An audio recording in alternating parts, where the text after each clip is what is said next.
አይ ዛሬ እንግዲህ በጣም ትልቅ እንግዳ ወደ ቤቴ ጠርቻለሁ። አሁን ደግሞ ወደዚህ እየመጣ ይገኛል። ከአንድ ደቂቃ በኋላ ይደርሳል። ለዛም ነው ያልበላ ነው ምንም ነገር። የጾም ምግብ አለ፣ የፍስክም አለ። ይህ እንግዳይ እንግዲህ ዳኒ ጢሞ ተብሎ ይጠራል። እንግዲህ ሰይፉ ፋንታሁን ላይ ቀርቦ ነበረ ፖድካስት ላይ እና እንደሰማችሁት ወንድማችን በጣም ታለንትድ ነው። በጣም ትልቅ አላማ አለው። ግን ደግሞ አሁን ተዳክሞ ይገኛል። ህይወት አንዳንዴ እንደዛ ነች። ስለዚህ እኛንን መቆም ያለብን ለእንደነዚህ አይነት ብርቱ ሰዎች፣ አላማ ላላቸው ሰዎች ከሁለት ቀን በኋላ የቲያትር ሾው ይኖረዋል እና ይህ ቪዲዮ እየቀረጽኩት ያለሁት ወንድማችንም ወደዚህ ኢንቫይት ያደረግኩበት ምክንያት እናንተ ወንድሞቹ ሆናችሁ እንድታግዙት ነው። ጋይ ስፔሻሊ ቢዝነስ ኦነሮች ከሆናችሁ እያንዳንዳችሁ ቪዲዮ እንድትፖስቱ ፈልጋለሁ። 50,000 መስጠት እንችላለን። 100,000 ለቲኬት መግዛት እንችላለን። ገብተው ቲያትሩን የሚከታተሉ ሰዎች ካሉ ግዙላቸው ቲኬቶች ማለት ነው፣ ቢዝነስ ኦነሮች ከሆናችሁ። ስለዚህ ባካችሁ ዳኒ ጢሞን ሰርፕራይዝ እናድርገው፣ እናግዘው። አሁን ደርሷል መሰለኝ። አሁን እንግዲህ ደርሷል። ሰላም ጤና ይስጥልኝ። ዌልካም ዳኒ። እንዴ ግብዳ አይደል እንዴ? ባካል በእናትህ ሲሪየስ የኔ አባት እንዴት ነሽ? ደህና ነህ? ዌልካም ሆም። እንዴት ናችሁ? ግብዳ ነህ ባካል? ድምፁም ግብዳ ነው፣ ሰውነቱም እንደዛ። እንዴት ነሽ? ደህና ነህ? ታናሽ ወንድሜ ነው እሱ። ዲቻ ቦይስ የስ ተስፍሽ ይባላል እሱ። ሂሊና ታናሽ እህቴ። ኑ አረፍ በሉ። ለኔ ነይ ነበር በዚሁ። እንዴት ነህ? ሃውዝ ኤቭሪቲንግ ጉድ? ናይስ ነይ ነበር። በዛ በኩል ይኛለሽ። ጾም አላችሁ እንዴ ወይስ በቃ?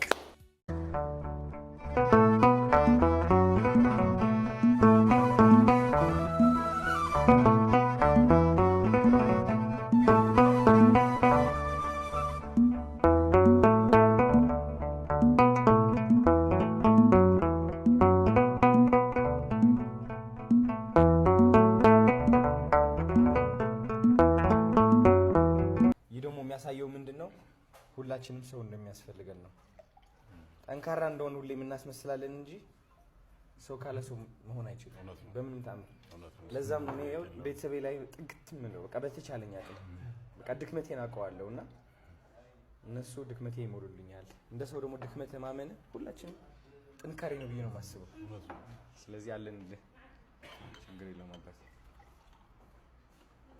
ኦልራይት እሺ፣ ከየት ይጀምር? ከከትፎ እንትን ማኪያም እስኪ ስንዳይ ዋይ አንዴት። ቴንክ ዩ።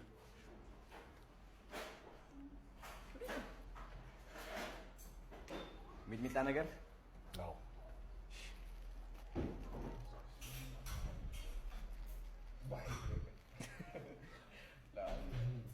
አይ ምን ከነበት ትንሽ ለወይስ ለራርክ እንደተመች እኔ ቢበዛም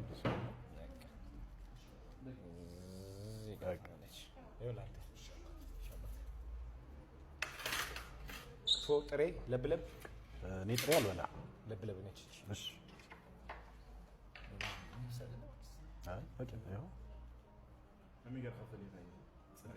ሁለት ለብለብ ሁለት ጥሬ ነው ያዘዝኩት። ጥሬ ያሳውቃል እኮ አይደል? አዎ። በትላንትና ታሪክ ማንም አይመዘንም። ትላንትና ሲቢመረመር ሁሉም ሰው የየራሱ ጉድፍ አለ። አንተ የምትለካው ዛሬ በቆምክበት አቋም ላይ። እግዚአብሔር እኮ እያኖረን ነው ሁላችንም፣ ሁሉንም ሳይመለከት ኃጢአትን ምንም ሳይመለከት እያኖረን ነው ሁላችንም። እኔ አንተ ላይ ጣቴን ለመጠቆም ምን ስልጣን አለኝ? የትኛው ንጽህና ነው አንተን እንደጠቆም ያደረገኝ? እሷን እኮ መቀበል ያቃተች። ይሄንን አምነህ ተቀበል። አሁን አንተ ስትርቅ ብዙ የሚያስፈልጋቸው ሰዎች ሳይገኙ ይቀራሉ። አንተ እስክትመጣ እነዛ ሰዎችን አናገኛቸው። በምትችለው አቅም በምትችለው ልክ እንደ ጠዋት በመስኮት እንደምትገባ ፈገግታ ነው አንተ መልካም ስታደርግ እግዚአብሔር ፈገግ ይላል። መልካምነት እንዲሁ ዝም ብሎ ማንም ስለፈለገ መልካም አይሆንም። እግዚአብሔር ነው የሚሰጠው መልካም ነገር። ስለዚህ ፈተና እንዳለብህ ማወቅ መቻል አለብህ። ምቀኛ እንዳለብህ ማወቅ መቻል አለብህ። ቅድም እንዳልኩ ነው ክርስቶስ እኛ ሰው እየከመጣ እኛ ኃጢአተኞች ላንሰደብ ላንተች አንችልም። በጣም ጥሩ ናቸው ነገር እርሳው ተው ዝም ብሎ ወደፊት እግዚአብሔርን ከፊት አድርገህ ከኋላ አድርገህ በመንገድ መቀጠል ነው። መልካምንም አድርግ ዋጋንም ታገኛለህ። አንዳንዴ ቁጭ ብለህ ታስበውና ማለት ነው ለምንድን ነው አንድ ሰው በቃ ጣት ቀሳሪ የሚሆነው? ለምን ስፔሻሊ እኛ አበሾች በጣም ጣት መቀሰር ነው ዳን ታውቃለህ። ከዛ የሆነ ያለን ጉድፍ የደበቅነው ነገር እኮ እንደሌለ እኮ ነው የምናስመስለው። ለምንድን ነው ማስተዋል የጎደለው? እኛም ጎደሎነት እንዳለን እኛም ብንወጣና ወደፊት ትንሽ መታየት ብንጀምር የሆነ የሚጠቁብን ሰው እንዳለ ማስተዋል ያጠብናል። እሱ ነው እና አለማስተዋሉ ላይ ነው ይሄን ማስተዋል። ሁሉም ሰው በልክነኝነት ነው የሚኖረው፣ ራሱን አያየው። ይሄ ደግሞ የደካማ ሰዎች ብዙዎቻችን ደካሞች የራሳችን ጉዳት አለብን እንመለከት። የዛን ያህል ደግሞ ብዙ ቀና ሰዎች አሉ፣ መልካም ሰዎች አሉ፣ በመፍራት ቆመው ያሉ። ስለዚህ የትኛው ነው የሚያዋጣው? በፍርሃት መኖር ወይስ ተዋክቶ ወደፊት መሄድ? በቃ እንዋጋለን። በደም ግዴታ ነው። እርግጠኛው መልካም ባታደርግ የመጣውና የሚመጣው ነገር በሙሉ አይመጣም። ማንም አስታውስማ ማን ያውቃል? ዝም ብሎ እንደሌላው ይሄ ብሎ ይሄዳል። ከሌሎቹ የተለየህበት ነገር ምንድነው? አሉ ከሚባሉት በሰራተኞች ተገንጥለህ አይን ውስጥ የገባኸው ለምንድን ነው? ባደረግከውና በምታደርገው ነገር ነው። ስለዚህ ቅናት አለ ማለት ነው። ክፉ ሀሳብና ክፉ ሀሳብ የሰይጣን ነው። ታዲያ ለማን እጅ መስጠት ያለብህ? ለእግዚአብሔር ወይስ ምላሹ ያንተ ነው? እውነት ስታይ መጋረጃው ሲገለጥ አትሽሽ ይባላል። ወደፊት እውነት ነው። እሷ ነች የምታስፈራው አብዛኛው ሰው። እሷ መጋፈጥ ከቻል ሁሉም ነገር ቀላል ይሆናል። አሚን ከባድ ነው ግን ትንቀሳቀሳለህ፣ ትችላለህ፣ አትደርቅም። አብዛኛው ሀበሻ ብዬ የማስበው እኔ ጣት እንዳይቀሰርበት የተደበቀና የደረቀ ህዝብ ነው። በቃ ፍርሃት በድብቅ ስንት ክህሎት ያለን ፍጡራን እኮ ነው ኢትዮጵያውያን። ስንት ድምፅ ያላቸው አሉ። ቤታቸው ሲቆልፉ ተአምር ኢንተርናሽናል የሚያደርጋቸው እኛን የሚያስጠሩ ስንት ሰዎች አሉ። ግን ያቺ ጣት እንዳትቀሰርባቸው በራቸው ዘግተው በቃ።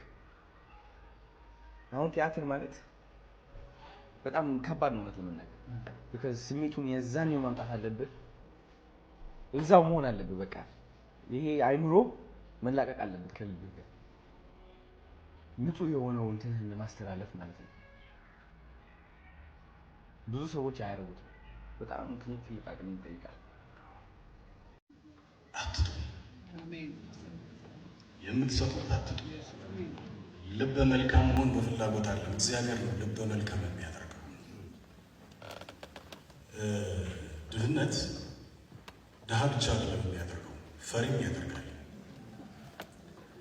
የሆነ ሆኖ እግዚአብሔር የተመሰገነ ይሁን። ሁላችሁም አመሰግናለሁ። ለእኔ ያደረጋችሁ እዚህ የተገኛችሁ ሳትገኙ የቀራችሁ በሙሉ እግዚአብሔር አምላክ ይስጥልኝ። ድንግል ማርያም በካባዋ ትከለለልኝ።